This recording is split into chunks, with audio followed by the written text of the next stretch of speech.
नमस्कार दोस्तों, स्वागत है आपका आज के स्टॉक नाइस की वीडियो में। मेरा नाम है राज और आप देखना शुरू कर चुके हैं रेबल इंटरट्रेडर।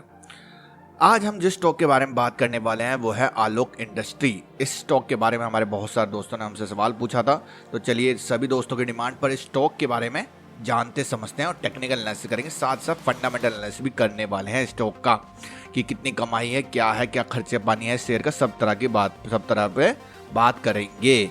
अभी हम जिस इस प्राइस पर देख रहे हैं 16.90 के रेट पर अभी ट्रेड कर रहा था लास्ट ट्रेडिंग सेशन में।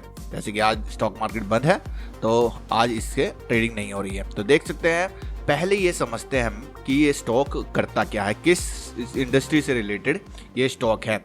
आलोक industry engage with the manufacture of textile, leather and other appearance product. तो ये fabric, textile, leather related share है और ये शेयर ये जो हमारी कंपनी है ये 12 मार्च 1986 में फाउंड हुई थी। हेडक्वार्टर इसका मुंबई में है। टेक्सटाइल इंडस्ट्री से रिलेटेड, लेदर वगैरह रिलेटेड ये शेयर है और लगातार इसमें मंदी देखने को मिल रही है।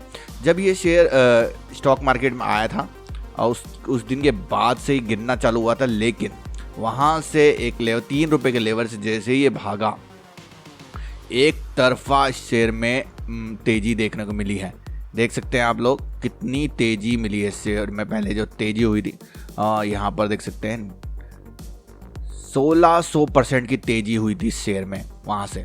तो ये जो तेजी आप लोग देख रहे हैं, ये जो अपर सर्किट लगते आ रहे थे शेयर में, वो अननेचुरल तेजी थी। नेचुरल तेजी में हम लोग समझते हैं जब कोई शेयर ऊपर जाता है तो वो धीरे धीरे ऊपर जाता है, इस फॉर्म में ऊपर जाता है। मैं आपको को बहुत सारे वीडियो में बता चुका हूँ, इस फॉर्म में शेयर ऊपर जाता है, वो होती है नेचुरल ग्रोथ किसी शेयर की। इस शेयर में देखिए, किसी ने बाय किया तो सेल नहीं किया। हमेशा जो लोग बाय करते हैं वो कुछ लेवल के बाद सेल करते जाते हैं और नए जो ग्राहक हैं या नए बायर हैं वो जुड़ते चले जाते हैं। पर इस शेयर में ऐसा कुछ नहीं हुआ। तो जो भी यहाँ पर शेयर जो प्रोफेशनल बायर और सेलर होगा हमारे मार्केट में, वो समझ आएगा, प्रोफेशनल इन्वेस्टर होगा वो समझ जाएगा इस शेयर से दूर रहो भैया। इस शेयर में चल रही है इनसाइड ट्रेडिंग, या फिर इस शेयर में चल रहा है यहाँ पर कुछ गलत काम चल रहा है जो लगातार ऊपर चल रहा है। ये ऑपरेट हो रहा है शेयर, ऑपरेट बोलते हैं शेयर मार्केट में टर्म, ऑपरेट हो रहा था। फिर ऑपरेटिंग जब भी उनका अपना जिन लोगों ने बाय किया होगा उन लोगों ने यहाँ पर कुछ पॉइंट पर आके अपनी सारी क्वांटिटी डंप कर दी, ठीक है। और बहुत सारे जो ट्रैप हो गए यहाँ पर बायर, नए बायर जो आ गए उस इतनी बड़ी तेज़ी देख के, जो लोग कन्फ्यूजन में थे वो लोग यहाँ पर ट्रैप हो गए। अब उन्होंने धीरे धीरे फिर डेली अपनी क्वांटिटी बेचनी चालू की और यहाँ पर फिर से लोअर सर्किट लगता चला गया। फिर इसके बाद उन्होंने थोड़ी सी क्वांटिटी और दोबारा से बाय करने की कोशिश करी और फिर इसके बाद उन्होंने धीरे धीरे अपनी क्वांटिटी को डंप करना शुरू कर दिया। अब लोगों ने इतनी बड़ी तेज़ी देखी तो फिर यहाँ से सोचने लगे हाँ भाई अब से फिर से तेज़ी होगी, तो लोगों ने फिर से बाय करना शुरू हुआ। लेकिन ये जो क्वांटिटी इतनी ज़्यादा हैवी क्वांटिटी इन्होंने बाय की थी वो एकदम वो डंप नहीं कर सकते, इसलिए उन्होंने फिर से ऊपर ले गए और फिर धीरे धीरे बाय सेल करते करते इसे नीचे लेके आते रहे। फिर इसके बाद यहाँ पर कुछ लोगों ने बाय किया, सेल किया। अब यहाँ पर जो ये रेंज नज़र आ रही है आप लोगों को, ये वाली जो इसमें वॉल्यूम भी है और क्वांटिटी भी है, इस रेंज में हुई है रिटेल इन्वेस्टर की बाइंग सेलिंग। तो यहाँ तक हम लोग मान सकते हैं यहाँ पर सब कुछ सही था, यहाँ पर कोई ऑपरेटिंग नहीं चल रही थी। फिर इसके बाद इस शेयर में थोड़ा फिर लोगों का रुझान आ गया है, लोगों ने यहाँ पर देख लिया था एक बार तेजी होगी, इसी होप में सबने यहाँ पर बाइंग सेलिंग करते चले गए। अब यहाँ पर जो भी था एक ये रेंज बनी हुई थी जहाँ पर ये शेयर बार बार सपोर्ट ले रहा था। देखिए यहाँ पे सपोर्ट लिया ऊपर चला गया, यहाँ पे सपोर्ट लिया दोबारा फिर ऊपर चला गया, फिर इसने जो ये रेंज थी वो तोड़ दी है। अब यहाँ पर हमारा शेयर जो है नीचे चला गया है, यहाँ पे जहाँ पर ओपन हुआ था शेयर उससे भी नीचे चला गया है। यानी कि ये 17 रुपये के आसपास यहाँ पर इसकी IPO जब लॉन्च हुआ था उस पर ओपनिंग हुई थी, तो उस प्राइस से भी अब नीचे चला गया है। सपोर्ट रेजिस्टेंस जो था हमारा, यहाँ पर सपोर्ट था, एक बहुत बड़ा सपोर्ट था जिसपे बहुत बार, कितनी बार गिन ली उतनी बार सपोर्ट लिया था शेयर ने, लेकिन आखिरकार उस सपोर्ट को तोड़ दिया है। तो अब यहाँ पर हमें ट्रेंड नीचे का नज़र आ रहा है, ट्रेंड तो काफ़ी दिनों से नीचे का था और अब यह शेयर और नीचे जा सकता है। कहाँ तक जा सकता है उसकी यहाँ पर संभावना नज़र नहीं आती, क्योंकि ये शेयर ऐसा नॉर्मल शेयर नहीं था जिसमें बाइंग सेलिंग चल रही हो रिटेलर की और बाकी लोगों की। तो हमें समझ में आता कि यहाँ पर कुछ ना कुछ सपोर्ट रेजिस्टेंस हो सकता है।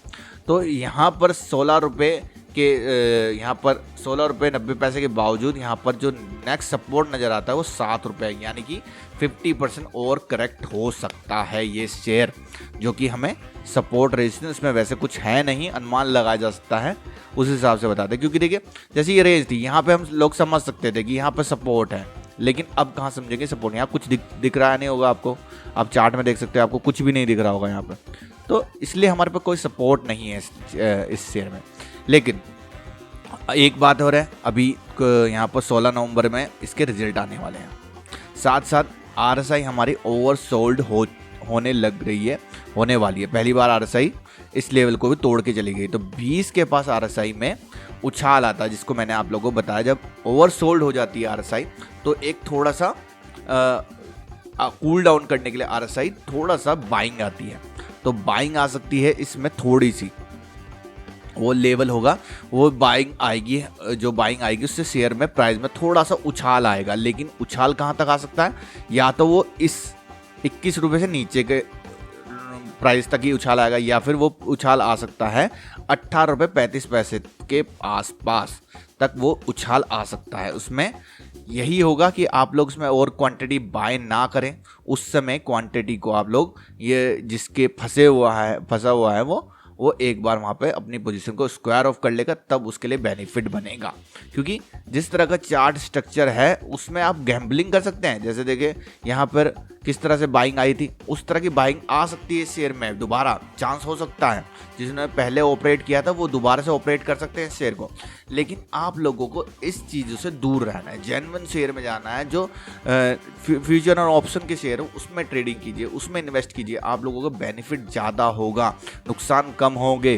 क्योंकि एफएनओ को जो स्टॉक है वो 50% नहीं लुढ़क सकते कुछ दिनों में, वो हमेशा 5% ज़्यादा 20% गिर जाएंगे, लेकिन फिर बढ़ते हैं तो लॉन्ग टर्म में बहुत अच्छा बढ़ते हैं और वो आपको डिविडेंड वगैरह भी देते हैं। तो अब अगला जो यहाँ पर इसके लिए बहुत बड़ा दिन होगा वो रिजल्ट का होगा। तब तक तो आप लोग, अगर आप लोगों को मौका मिलता है बीच में किसी उछाल पर, तो आप लोग निकल जाइएगा। चलिए फंडामेंटल पर नज़र डालते हैं। फंडामेंटल देखते हैं तो 1900 करोड़ तो रेवेन्यू जनरेट करती है, 19 करोड़, 2100 करोड़, 1800 करोड़, 1200 करोड़, 1400 करोड़, 1100 करोड़, इस तरह का रेवेन्यू बहुत तगड़ा है। लेकिन प्रॉफिटेबल मार्जिन देखेंगे तो 2%, 7%, 9% ये रहते हैं। और पिछले कुछ दिनों में देखेंगे आप, पिछली 3 तिमाही से 9% से 7% है, 7% 2% आए। और यहाँ पर प्रॉफिट नहीं हो रहा, नुकसान हो रहा है। 142 करोड़ का नुकसान हो रहा है कंपनी को। 142 करोड़ का नुकसान था, पिछले 29 करोड़ का नुकसान था। पहले 12 करोड़ का प्रॉफिट था, उससे पहले 74 करोड़ का नुकसान था कंपनी को। और देखिए लगातार कंपनी नुकसान में चल रही है। 2020 में आखिरी बार बहुत बढ़िया प्रॉफिट किया था, उसके बावजूद यहाँ पर लगातार नुकसान चल रही है, और उससे पहले भी बहुत तगड़ा नुकसान था, आप लोग देख सकते हैं। तो कंपनी में देखिए क्या मांगता है एक इन्वेस्टर, कंपनी से क्या मांगता है, कंपनी से मांगता है ग्रोथ, प्रॉफिट, मार्जिन, जो हर चीज़ इस कंपनी में मिसिंग नज़र आ रही है। चाहे वो इंडस्ट्री में ऐसी ग्रोथ नहीं आ रही हो, टेक्सटाइल इंडस्ट्री है, प्रोसेस इंडस्ट्री है, तो आप लोगों को इस इंडस्ट्री में ग्रोथ नहीं नज़र आ रही है, तो आप लोग इसमें किसी और सेक्टर में जाइए, जैसे ऑटोमोबाइल हो गया, बैंकिंग हो गए, उस सेक्टर में आप लोगों को बूम नज़र आएगा आने वाले समय में। लेकिन टेक्सटाइल में यहाँ पर चाइना से बहुत इम्पोर्ट होता है और देशों से सस्ता माल आता है, जिस चलते हमारे देश की इंडस्ट्री टेक्सटाइल इतनी ग्रोथ नहीं कर पा रही है। तो आप लोग ये भी समझिए किस इंडस्ट्री में पैसा डाल रहे हैं, क्या उस इंडस्ट्री में पैसा बनेगा या नहीं बनेगा। देख सकते हैं आप लोग, देखिए क्या मतलब क्यों इसमें कोई पैसा डालना चाहेगा। आप लोग तो ये देख लेते हो कि इसमें बहुत पैसा बन रहा है, लेकिन कोई समझदार इन्वेस्टर क्यों पैसे डालना चाहेगा इसमें, जब इसमें नुकसान हो रहा है, कंपनी को नुकसान हो रहा है। जोमेटो, पेटीएम जैसी कंपनी, उनको नुकसान हो रहा है, उनका शेयर देख लीजिए कैसे क्या हालत में है। तो आप ये मत सोचिए कि नुकसान में रहेगी तो कंपनी प्रॉफिट में शेयर कभी नहीं आ पाएगा, आप कभी पैसा नहीं बना पाएंगे। तो इसी के चलते अपनी समझदारी बनिए, टेक्निकल एनालिसिस सीखिए, फंडामेंटल एनालिसिस सीखिए, तब जाके किसी शेयर में पैसे लगाइए। और उसमें आपकी हेल्प करने के लिए हम लोग मौजूद हैं, आपके लिए फ्री ऑफ कॉस्ट। जिन कोर्सों को शेयर मार्केट कोर्स के लिए लोग बहुत पैसा देते हैं, वो हमने फ्री ऑफ कॉस्ट आपके लिए इस चैनल में उपलब्ध कराया है। तो हमारे चैनल को आप लोगों को सपोर्ट कीजिए, ताकि और हम मेहनत से और दिल लगा के आप लोगों के लिए काफ़ी अच्छा कंटेंट लेके आ पाए, काफ़ी सारे कोर्स लेके आ पाए। हम लोग और तैयारी में अभी भी आपके लिए काफ़ी कोर्स अभी हमारी तैयारी में चल रहे हैं, जिनको हम लॉन्च करने वाले हैं, फ्री ऑफ कॉस्ट लॉन्च करेंगे इस चैनल पे। तो आप लोगों को हमारे चैनल से जुड़े रहना है। अगर आप लोग चाहते हैं किसी और स्टॉक के बारे में जानना समझना, तो हमें कमेंट बॉक्स में पूछिए, हम बताएंगे आप लोगों को। तो आप लोगों को पहले तो हमारे चैनल को सब्सक्राइब कर लीजिए, हम इस वीडियो को लाइक कर लीजिए, और उन दोस्तों तक हमारे चैनल पे उपलब्ध कोर्स को और हमारी वीडियो को उन दोस्तों तक पहुंचाना जो सच में सीखना चाहते हैं। नहीं है उपलब्ध वीडियो यूट्यूब पे, लोग प्रॉफिट दिखाते हैं, फेक प्रॉफिट दिखाते हैं और अपने आप को बड़ा दिखाने चाहते हैं। हम लोग चाहते हैं आप लोगों को सिखाना, हम लोग चाहते हैं आप लोगों को, इस शेयर मार्केट की जंग है भैया, ये कोई बिजनेस मत मानिए, जंग है। इसमें मजबूत सिपाही बन के आप लड़ेंगे तभी जीतेंगे, और आप बहुत बहुत पैसा कमाएंगे, लेकिन समझदारी से सीख के। तो सीखने के लिए मौजूद है इस चैनल पे काफ़ी सारा कंटेंट। अभी के लिए दोस्तों आपकी स्क्रीन पे मौजूद है दोनों प्लेलिस्ट, जल्दी से जल्दी जाइए। बेसिक स्टॉक मार्केट से शुरू कर सकते हैं, और चाहे तो आप लोग टेक्निकल एनालिसिस से भी शुरू कर सकते हैं। अगर आप नए हैं तो मेरी सलाह ये है, बेसिक स्टॉक मार्केट से शुरू कीजिए, आप लोगों को बिल्कुल फंडामेंटल समझ में आएंगे स्टॉक मार्केट के। तो अभी के लिए दोस्तों मुझे दीजिए इजाजत, मिलते हैं आपसे अगले किसी एपिसोड में, तब तक के लिए दोस्तों बाय बाय।